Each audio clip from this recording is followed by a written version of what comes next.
Hi అండి. Welcome back to our channel sisters world. నేను మీ మౌనిక. ఈరోజు మనం చేసే రెసిపీ ఒక స్నాక్ ఐటమ్ అనమాట. ఇది పొటాటో పిల్లోస్ అండి. ఆల్రెడీ థంబ్నెయిల్ చూసి వచ్చుంటారు కదా. పొటాటో పిల్లోస్ అనమాట. చాలా టేస్టీగా ఉంటాయి, చాలా క్విక్గా అయిపోతాయి. ఈవినింగ్ స్నాక్స్గా పెట్టిన, మార్నింగ్ బ్రేక్ఫాస్ట్గా పెట్టిన చాలా యమ్మీగా, చాలా క్విక్గా తినేస్తారు. అలాగే చాలా ఫాస్ట్గా అయిపోయే రెసిపీ అనమాట. సో ఇది పైన చాలా క్రిస్పీగా, లోపల చాలా సాఫ్ట్గా, తింటే ఇలా నోట్లో పెట్టుకుంటే అలా కరిగిపోతాయి అనమాట. చాలా అంటే చాలా టేస్టీగా ఉంటాయి, చాలా యమ్మీగా ఉంటాయి. ఒకసారి ట్రై చేశారంటే పిల్లలు మళ్ళీ మళ్ళీ అడిగి మరీ చేయించుకుంటారు, అంత టేస్టీగా ఉంటాయండి. దీని ప్రాసెస్ ఏంటో చూద్దామా. ఈ రెసిపీకి మనకి మెయిన్ ఇంగ్రీడియంట్ అనేది పొటాటో అనమాట. ముందుగా దాన్ని బాయిల్ చేసుకోవాలి. పొటాటోస్ అనేవి నేనైతే 1/2 kg తీసుకున్నాను. నేను చేసే క్వాంటిటీ నాకైతే 1/2 kg సరిపోతాయి. సో నేను 1/2 kg పొటాటోస్ అయితే బాయిల్ చేసుకున్నాను. బాయిల్ చేసి వాటిని పీల్ ఆఫ్ చేయాలండి. చూపిస్తున్నాను కదా, ఈ విధంగా పీల్ ఆఫ్ చేసుకొని వీటిని స్మాష్ చేసుకోవాలి. స్మాషర్తో కానీ, లేదంటే ఇలా నేను చూపిస్తున్న విధంగా ఫోర్క్తో కానీ పూర్తిగా అసలు మనకి ఆ దుంప అనేది తగలకుండా మెత్తగా స్మాష్ చేసుకోవాలి. ఒక డవ్ లాగా అయిపోవాలి, మొత్తం స్మూతీలాగా అయిపోవాలన్నమాట. అంత మెత్తగా దుంప అనేది తగలకుండా క్లీన్గా స్మాష్ చేసుకోవాలి.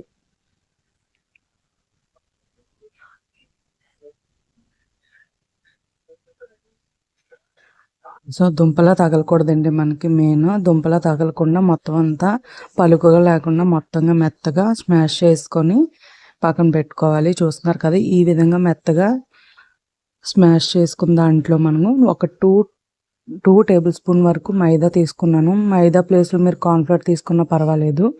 సో నా దగ్గర అవైలబిలిటీ మైదా ఉంది కాబట్టి నేను మైదా వేసుకున్నాను. అలాగే ఒక 4-5 స్పూన్స్ వరకు నేను రైస్ ఫ్లోర్ అనేది తీసుకున్నా, బియ్యపిండి. సో బియ్యపిండి తీసుకున్నాను అనమాట, మంచి క్రిస్పీనెస్ వస్తాయని చెప్పేసి. నెక్స్ట్ ఇందులోకి ఒక 1/2 స్పూన్ వరకు చిల్లీ ఫ్లేక్స్ అనేవి యాడ్ చేశాను. ఇవి మంచి టేస్ట్ వస్తాయండి, మనం తింటుంటే మంచి టేస్ట్ ఉంటుంది పంటికి తగులుతుంటే. సో నెక్స్ట్ మనకి టేస్ట్కి సరిపడేంత సాల్ట్, అలాగే ఒక 1/2 స్పూన్ పెప్పర్ పౌడర్, మిరియాల పొడి. సో అన్నీ ఇంట్లో ఉండే ఇంగ్రీడియంట్సే కదండి. ఇవన్నీ కలిపి మెత్తగా ఒక చపాతీ ముద్దలాగా చేసుకోవాలి. ఇందులోకి మనకు వాటర్ అనేది అసలు అవసరం పడదు. పొటాటోలో ఉన్న మాయిశ్చర్ సరిపోతుంది వాటర్ లాగా. సో వాటర్ అనేది అసలు అవసరం పడదు. ఇలా మొత్తం ముద్దలా చేసుకున్న తర్వాత దాన్ని రోల్ చేస్తూ, నేను వీడియోలో చూపిస్తున్న విధంగా రోల్ చేస్తూ ఒక 1 ఇంచ్ పీసెస్ లాగా కట్ చేసుకోవాలి. ఇలా పొడవుగా రోల్ చేసుకుంటూ 1 ఇంచ్ ముక్కల్లాగా కట్ చేసుకోవాలి.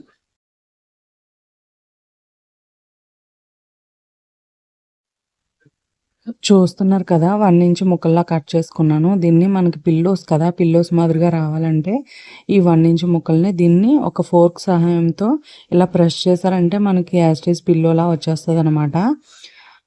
మనం ఇవి పిల్లోస్ లాగే కాదు, మనం రౌండ్గా బాల్స్లా కానీ, లేదంటే పొడవుగా స్టిక్స్లా కానీ, పిల్లలు ఎలా ఇష్టపడితే మనం అలా చేసి పెట్టవచ్చు అనమాట.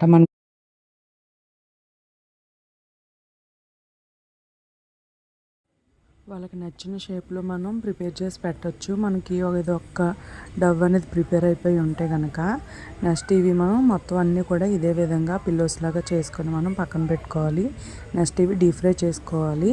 డీప్ ఫ్రైకి సరిపడేంత ఆయిల్ మనం హీట్ చేసుకొని, ఆయిల్ హీట్ అయిన తర్వాత మనం ప్రిపేర్ చేసిన పిల్లోస్ ఏవైతే ఉన్నాయో అవి ఒక్కొక్కటిగా వేసుకోండి. ఒక్కొక్కటిగా వేసుకున్న తర్వాత అవి మంచి గోల్డెన్ రెడ్ కలర్ రావాలన్నమాట. ఒక్కొక్కటిగా వేసుకోండి, ఒక దాని మీద ఒకటి వేస్తే అంటుకుపోయే ఛాన్స్ ఉంటుంది. సో విడివిడిగా ఒక్కొక్కటిగా వేయాలి. ఇది మీడియం ఫ్లేమ్ మీద మంచిగా ఫ్రై అవుతాయండి. మీడియం ఫ్లేమ్ మీద అయితే లోపల వరకు బాగా కుక్ అవుతాయి అన్నమాట. సో ఒక 5 మినిట్స్ అయితే సరిపోతుంది, చాలా ఫాస్ట్గా ఫ్రై అయిపోతాయి ఇవి. ఇలా మంచి గోల్డెన్ రెడ్ కలర్ వచ్చిన తర్వాత వీటిని తీసి సపరేట్గా ఒక ప్లేట్లో తీసుకోవాలి.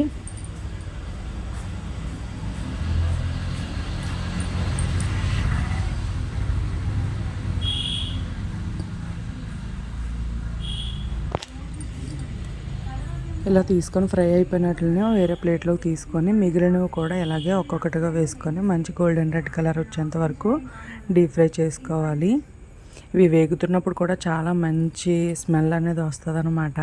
పిల్లలు వేగినట్టే తినేస్తారు. ఇవి వేడిగా తింటే చాలా టేస్టీగా ఉంటాయి, చల్లారేక తినే వాటికంటే చాలా టేస్టీగా ఉంటాయి అన్నమాట. అవి చూస్తూ ఉండాలి, లేదంటే చాలా ఫాస్ట్గా మాడిపోయే ఛాన్స్ కూడా ఎక్కువ ఉంటుంది. మంచి గోల్డెన్ రెడ్ కలర్ వస్తే సరిపోతుంది అనమాట. ఇవి మంచిగా టొమాటో సాస్లో కానీ మైనీస్లో కానీ డిప్ చేసుకుందంటే చాలా అంటే చాలా టేస్టీగా ఉంటాయి. నా ఈ రెసిపీ మీకు ఎలా అనిపించిందో కామెంట్ చేయండి. మీకు కనుక నచ్చినట్లయితే లైక్ చేయండి. అలాగే మన ఛానల్ని ఇప్పటివరకు చూడకపోతే సబ్స్క్రైబ్ చేసుకోండి.